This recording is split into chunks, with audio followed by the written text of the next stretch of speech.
Now I'd like to invite our speakers to come up on stage. Sorry, sir, I know you just walked all the way down there. It's good to get exercise. We're going to have our question and answer session.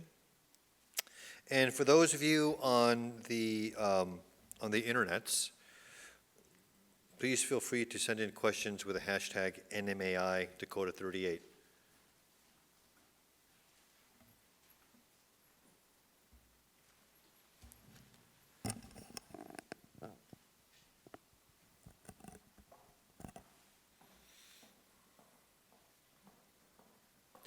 He even gave you seating assignments.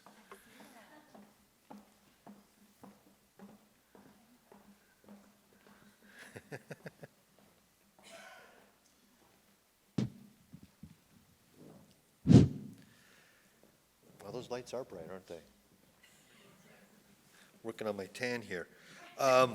Also, there is a microphone right in the back center there.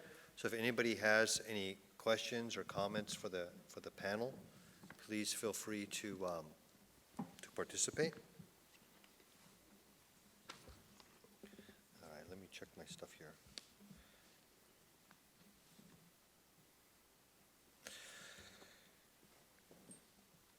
We don't have any questions at all from the audience. Okay. Well, yeah, here we go. Well, I'll ask while he's coming down, I'll ask a question. Gwen, in your discussion in the beginning, what I found very interesting is you sort of were making this comparison between, and I put it in quotations, Western scholarship of Dakota, and you contrasted it with how people, however one wants to define that, need to listen to Native perspectives and Native historian. Now, is it a way to merge these two narratives together to give a different story? As a scholar, Yes. I think I've done that. And I think all of us who work in the history of our own communities and presenting those stories, we're using what we know, whether it's filmmaking or research in archives, reading and learning about what has been written on our history before us, and taking those techniques and that information to build on our own stories. So I think as Dakota people today, we are merging those two methodologies. And do you find, because this is something I think maybe a lot of Native people who are in the field, including myself as a curator, sort of wrestle with, is oftentimes the public has a certain perception of what is the right narrative. And oftentimes the way the public sort of perceives what the correct narrative is something you have to read in a book and do archives and da-da-da. And I agree with you, but how do we sort of get maybe it's too hard of a question, how do we get the public to sort of look at these stories and the narrative in a different way? We just have to keep repeating them and presenting our stories in as many formats as we can, in artwork, in poetry, in fiction, in history, in all of the other types of fields where our voices need to be heard. So I think the more ways we find to tell our stories, whether it's photography or genealogy or film or poetry or visual art, we're going to reach more people.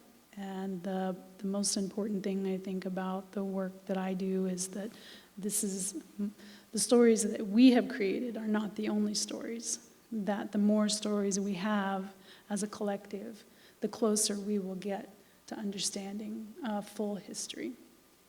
Okay, thank you. Can I add something to that? Please. One of the things that I think really makes a difference is that we as Native people within our own home communities need to make a commitment to be proactive in that. We have a lot of people that have been in the past very hesitant to share what they think might be very negative perspective to others, or that others don't want to hear what they have to say, or many of our elders will feel like I'm nobody of any significance, I have nothing special in which to share. And once you get them talking, here come the most incredible of stories. So for us, it's important to be present and to be proactive. And also, I'd have to add that institutions such as MHS, particularly in this project, to reach out and to give us that venue. I think without that, we wouldn't have those kind of opportunities to do just what Gwen said. Some of the institutions like MHS or universities, North Dakota State University, for one, has been very proactive. And we really appreciate, just like here today. Thank you. Tamara? Oh, wait, excuse me. I think we have a question in the back. There's now a whole line. Oh, okay. Oh, good. Thank you for this symposium. So this is just a brief question. About the ride, the Remembrance Ride, how did that go? And can you tell us what the weather was like, and how many people participated, and will it happen again? Are you going to continue having these remembrance rides? Thank you again. Have a good day. Sarah, would you like to address that? Yes. So how did it start was your question, right? How did it start, and is it going to continue, and how was it received, things like that? Wow, that's a big question. We covered, in this film, it was actually the only time I went the whole 16 days, because that's a big commitment. I think it was 2008 was the 4th year. Jim's dream, he had a vision to ride a horse from Crow Creek to Mankato. And so the first 3 years, he rode from Morton, Laura Sioux Agency to Mankato. And then 2008, when I got on board, that was the completion of his dream, was from Crow Creek to Mankato. And because he completed that, it's now it's a memorial ride. And so they do go on that ride every year. And I think this year, I think they're kind of planning different routes, but people still show up every year. Sometimes they don't want to do it, but people still show up. So I think there's mixed emotions about it. Riding through South Dakota, there's 2 dominant races, and that's the natives and non-natives. And so, when you got a bunch of Indians riding through the plains in the middle of winter on horseback with their staves, it kind of freaks out the little towns. But once we tell them that we're in ceremony and we're praying and we're we're remembering our relatives, then they're more than willing to help and stuff. But it's kind of mixed, because we have to educate people along the way too. So I hope that answers your question. So, Sarah, and I know it's hard to believe, but many people have never been to South Dakota or Minnesota, particularly in the wintertime. So, so just paint us a picture. So it's wintertime. I'm assuming it's snowing. And what are the temperatures like? I mean, help. I've been here in Washington for 2.5 years, and I come from Minneapolis, and the winters here are like super duper weak.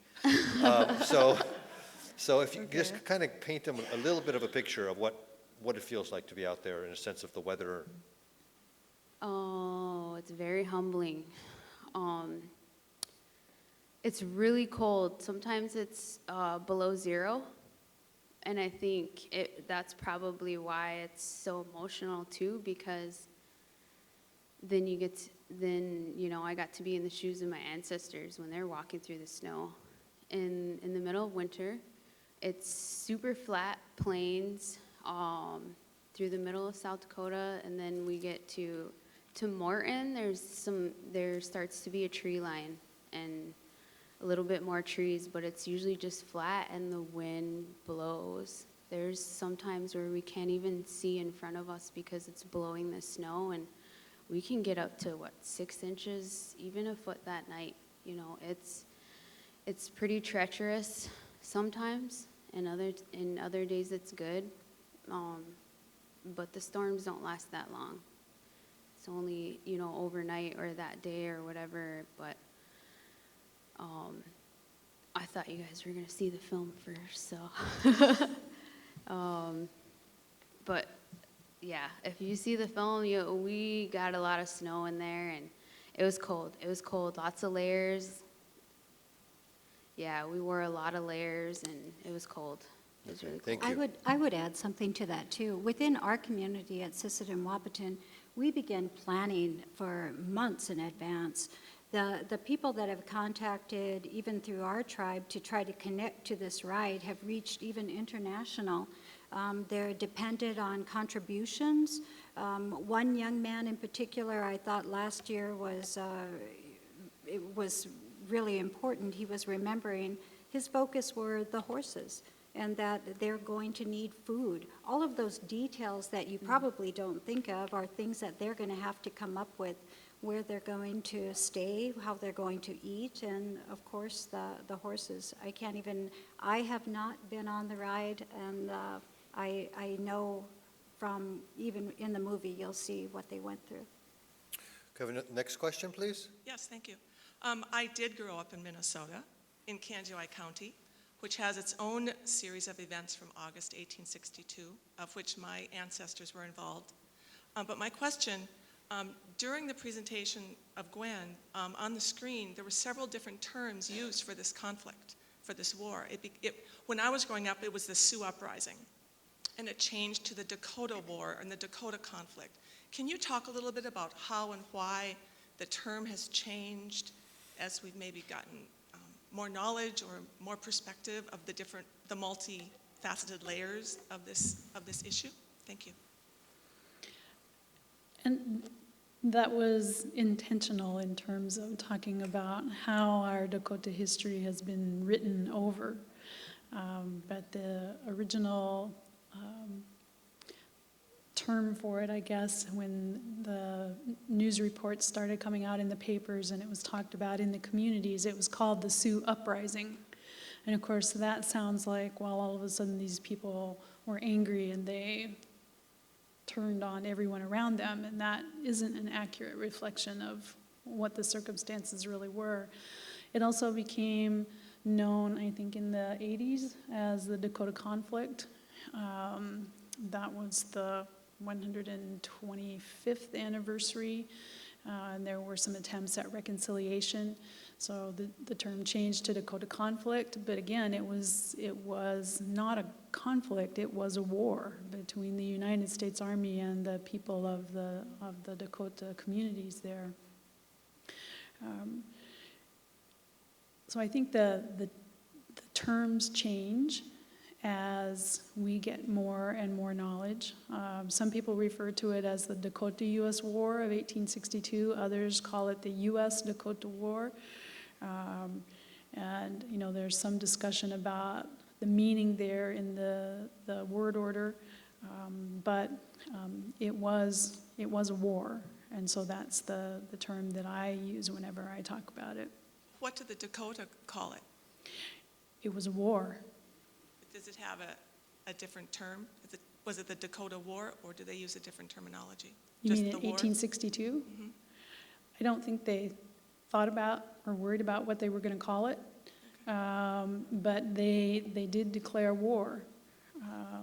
And so I think that's what we have to take into consideration as well, that it was considered a war again between two nations. Thanks. Thank you. Next, please. Hello. Sarah said that healing comes through telling truths, and we're going to see a film that may have that effect soon.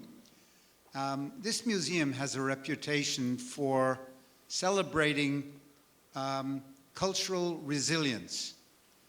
And now there are some exhibits that come close to really analyzing and describing the genocide that took place against Native Americans in the United States. I'm wondering why it took so long for the museum to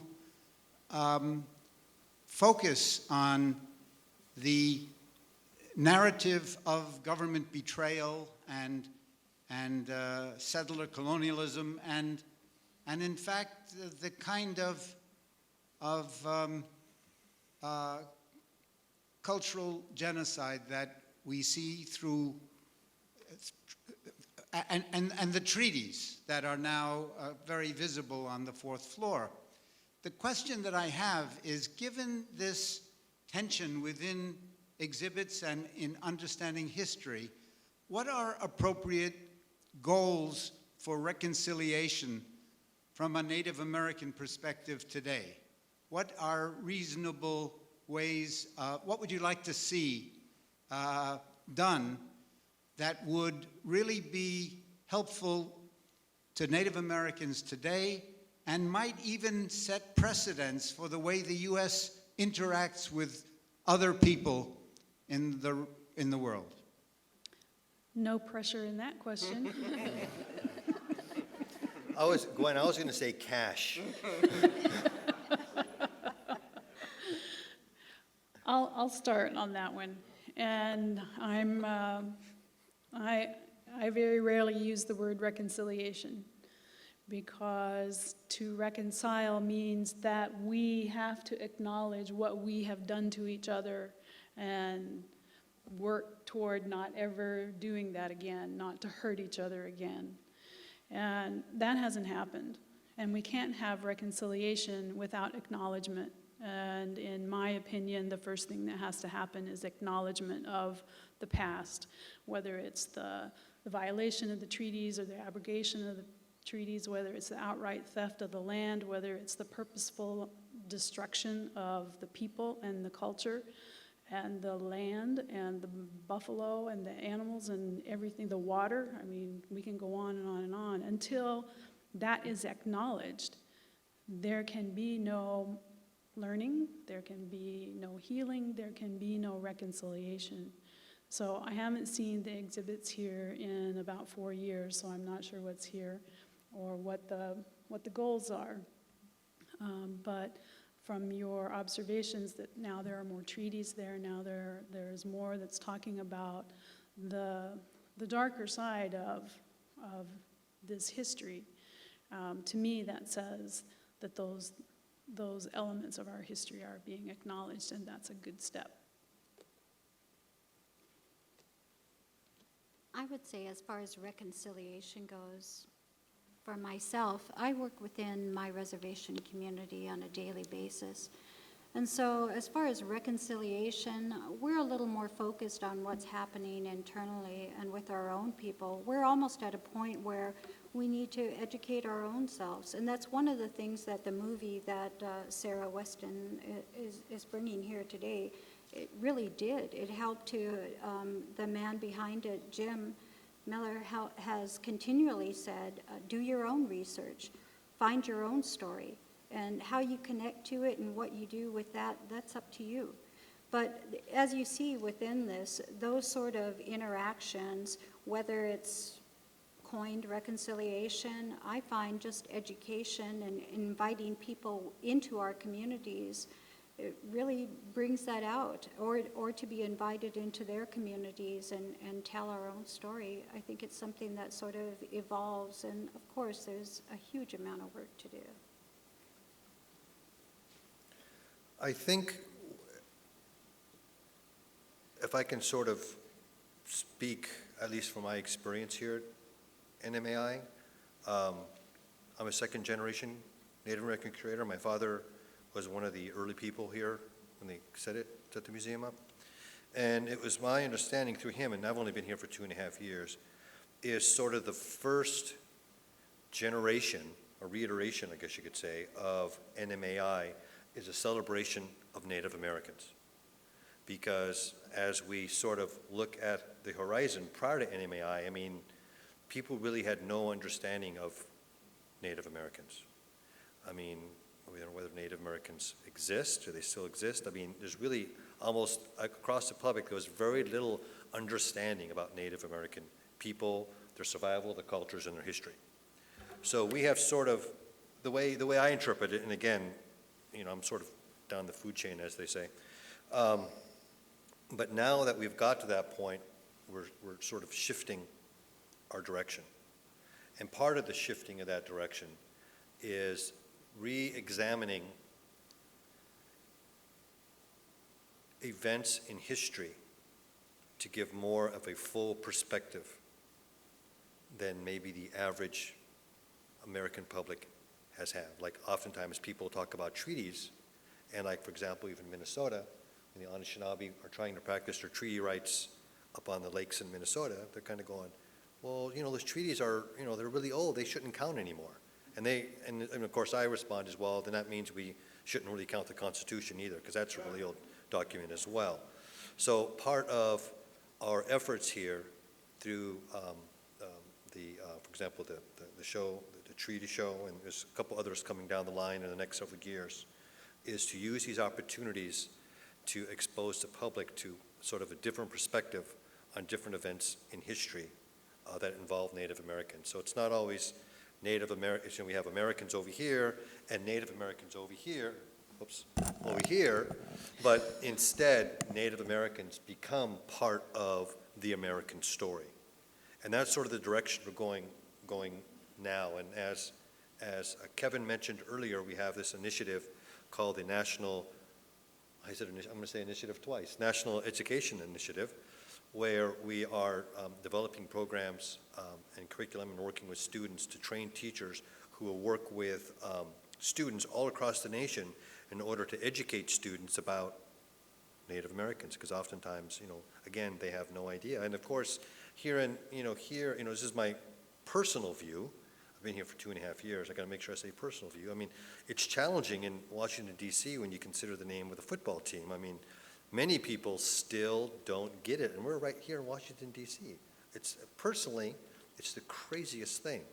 But, you know, we sort of try to, you know, steam on, you know, try to get our buffalo further down the field and keep them going, and hopefully some of this will have impact further generations, not only for Native people, but also for non-Native people and an understanding of Native American culture. Does anyone want to add anything else, or shall we move on? I'll just share a little anecdote about when the museum opened in 2002, and we had the Parade of Nations, and we lined up on the far side of the mall, and most of us were dressed in our traditional regalia. And so my daughter and I were coming in with our Sistan Waptan Oyate people and the flag of our tribe, and people were all along the sidewalks for the whole route. And, you know, it was like being in a parade. I felt like an Indian princess. And we're waving and smiling, and this lady and her daughter were waving, and they were waving an American flag, and they said, "Welcome to our country." I was there, and we have to, and I don't want to, you know, I got to watch the time, but I was there with my father. And we're looking around, I mean, there are thousands and thousands and thousands of Native Americans from all over the Western Hemisphere. It was just a complete beautiful sight. My father, he's passed away now, but he has a very dry sense of humor. He leans over and looks at me and says, "We haven't seen this many Indians together since Custer went down." Okay, next question, please. Yeah, my question actually has a lot to do with what we were just discussing. I wonder what if there's any project to look at the curricula of history books that teach about history and how the Native American perspective is reflected in these history books. And I also wanted to make a plug-in for, there will be a Nation magazine discussion group this coming Saturday from 3 to 5:30 p.m. At Cleveland Park Library this Saturday. And we are talking about the genocide of Native Americans and the implications for today's society. So I would like to invite everybody who can come to this event, and also if any of you speakers who have been so wonderful in giving us your perspective, if you are available, that would be wonderful if you could come. Thank you. Ben, is the, on her question, is the History Center engaging with like curriculum or working with young people in a sense to, through the educational programs, in the sense of educating them about Native Americans?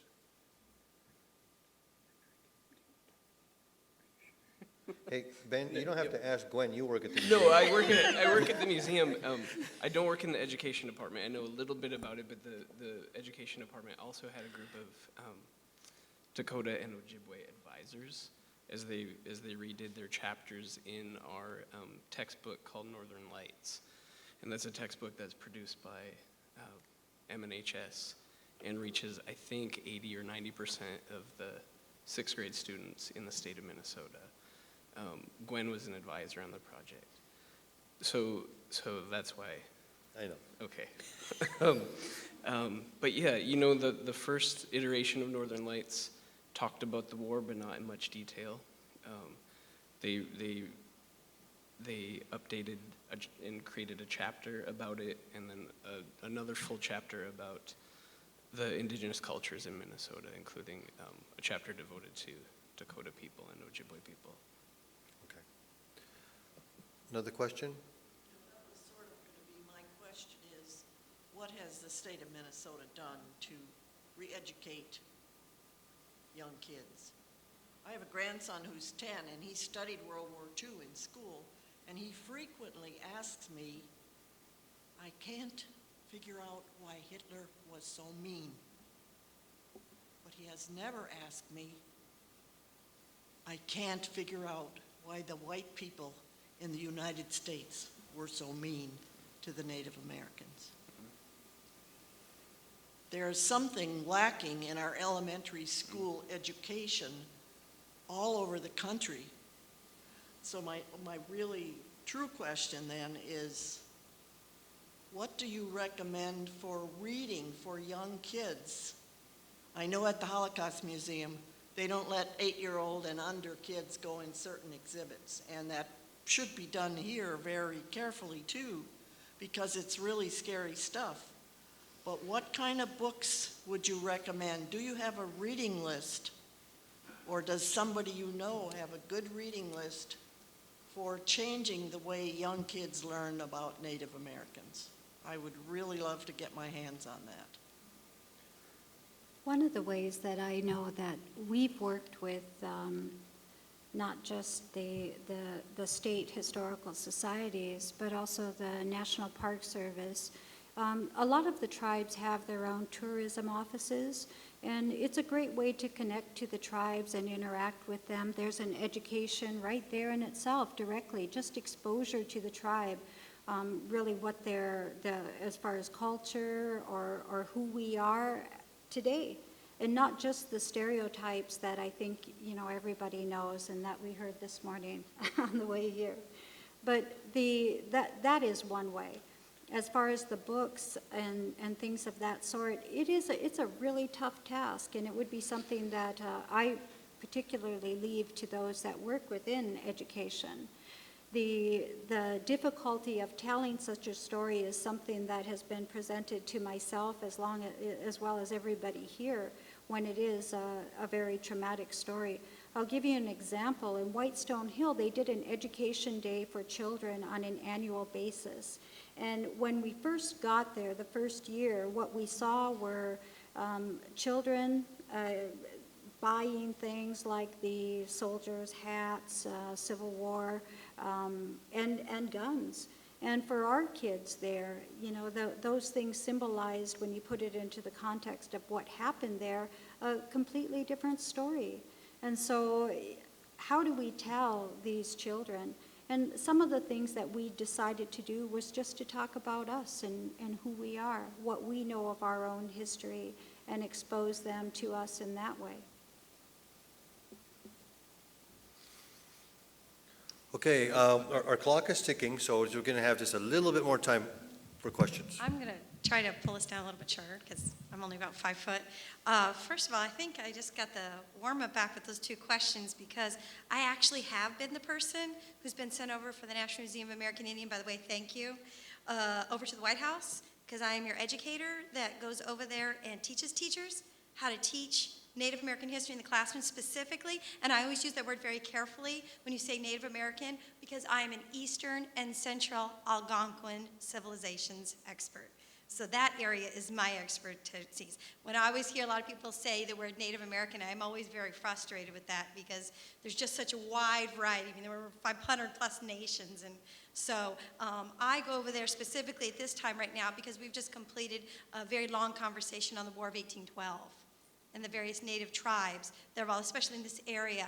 I've also been teaching teachers within this community. Plus, we also had teachers that came, believe it or not, from Belgium, from England, from Canada, from the States.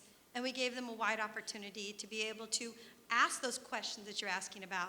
But and I do this also on Capitol Hill as well. I work with the Educations and Exhibits Department with them as well. I'm their Native American history person. We're doing some revamps, and you're talking about education. When I bring young people in the Capitol and I educate them on tours, one of the things that I start talking about is the reliefs over the doorways of Native people and how they're incorporated in history. But my big question actually was for Ben.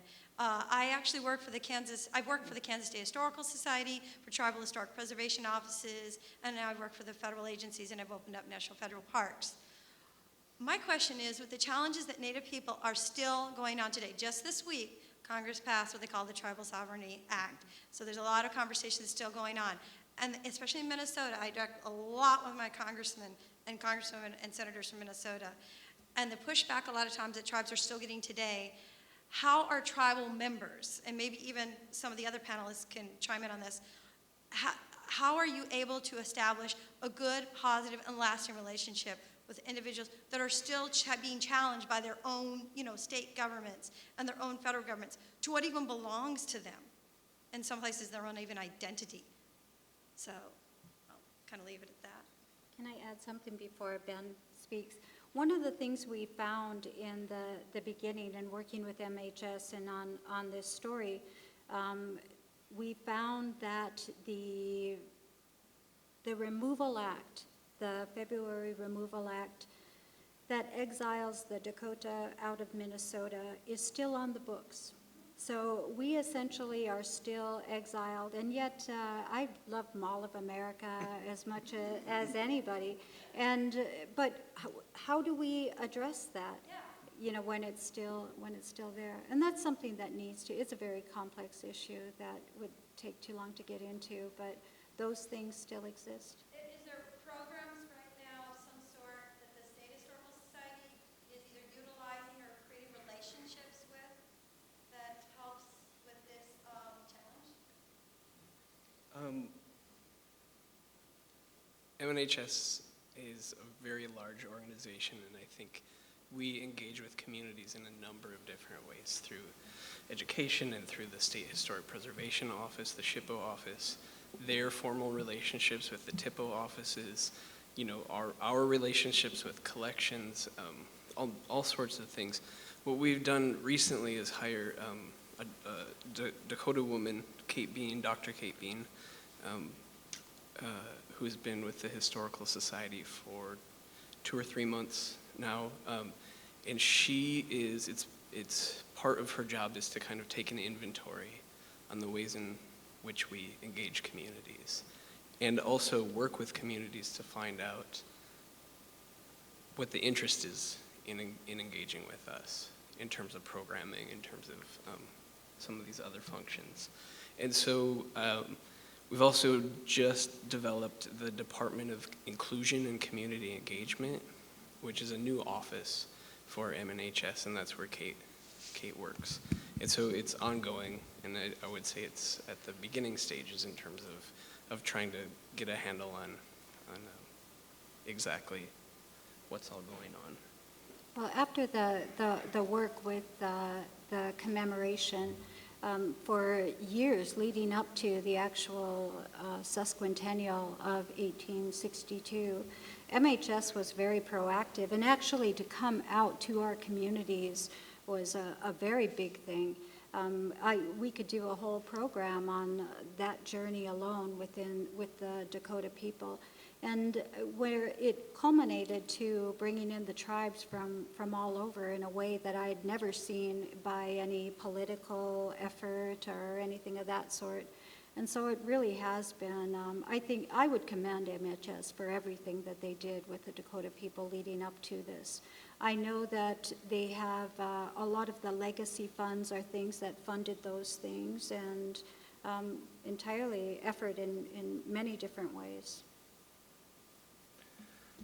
I just got the signal that we're running out of time. I'm sorry for our last two questioners, but we're going to take a 10-minute break. Please feel free to ask the panelists during the break time. So let's take a 10-minute break. We'll be back at about a little after 4, I guess. And we come back, we're going to see Sarah's film, Dakota 38.